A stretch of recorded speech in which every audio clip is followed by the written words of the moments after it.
What's the simplest way to explain to somebody that's never heard of neural therapy and get them to understand it? Well, it's such a simple concept that it's almost hard to believe that medicine forgot that our wounds heal, but not completely. Yes. And depending on how healthy you were at the time, how significant the injury was, how it affected you, how you interpreted it, what else was going on in your life, the the extent to which that scar can persist can sometimes be minor, but it can sometimes be very significant. And those scars that are left behind, both in terms of sensitive nerves and actual scar tissue in fascia, and it varies from person to person, but targeting those lesions makes sense. The idea that if there are 5 or 6 places where you've been injured before, when you see a doctor with any problem, one of the things that should happen is that we should treat those scars to help your body heal itself, in addition to whatever we do to treat your particular problem. Right. And again, it makes sense on this kind of simplistic, which I think most of alternative or integrative makes sense when you explain it very easy. But then you have, of course, skepticism of where the double-blind placebos, where's the why isn't conventional medicine behind this? Why isn't this used more? Is the question. You, of course, started this concept of blockage-based care. How does that really differ from the conventional treatments you were seeing in pain management in the past? Well, the natural tendency is to treat the part that hurts. And when you have knee pain, you may treat the knee with a steroid injection or prolotherapy or a PRP procedure or a surgical procedure.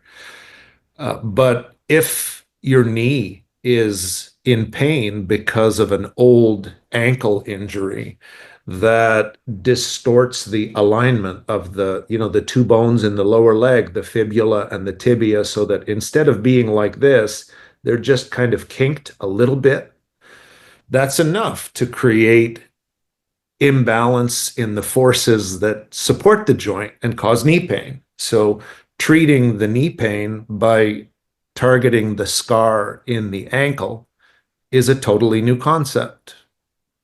And the notion that that might be related to an appendix scar, uh, because the fascia above the pelvis pulls on the structures below the pelvis, is something that makes sense when you see it happening in a patient. You see things moving and pulling on each other.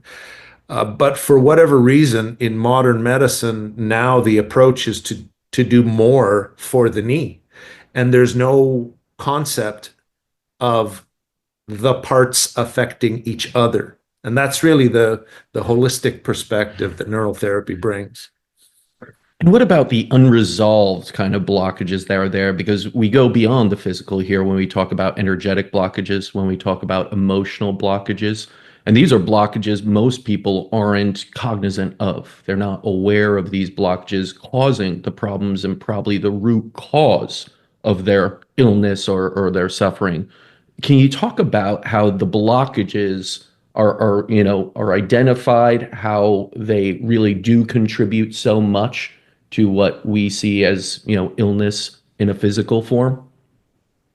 This is a fascinating subject because when you think of a scar in the leg, you assume that the leg is the place where the problem is.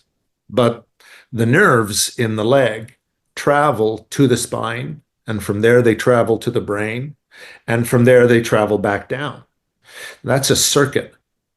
And the way the nervous system is built is almost like a microchip with circuits, not just for one part, but for example, because we're four-legged creatures, and when babies learn to crawl, they're using a cross crawl pattern that mimics how most animals move. The notion that there are reflexes that connect the circuit from one hip to the opposite shoulder or from one wrist to the opposite ankle. It's not immediately evident, but when you think of it as a circuit that has to work together to help you move, it would make sense that a problem with that circuit affects the circuit as a whole.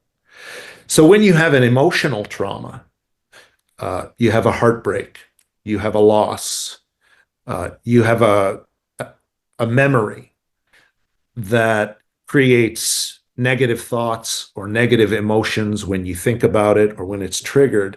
What that tells us is that there is a disturbed circuit. It's just not traveling to the body, it's in the brain itself. So while we can use palpation and physical assessment to identify scars that might be a problem in the body, there are other innovative techniques that you can use, like eye movements Mm. and tapping, to target scars that are more emotional or mental in nature. Right. EMDR, EFT, all those techniques that really Absolutely. do go into those emotional sides of where things start up.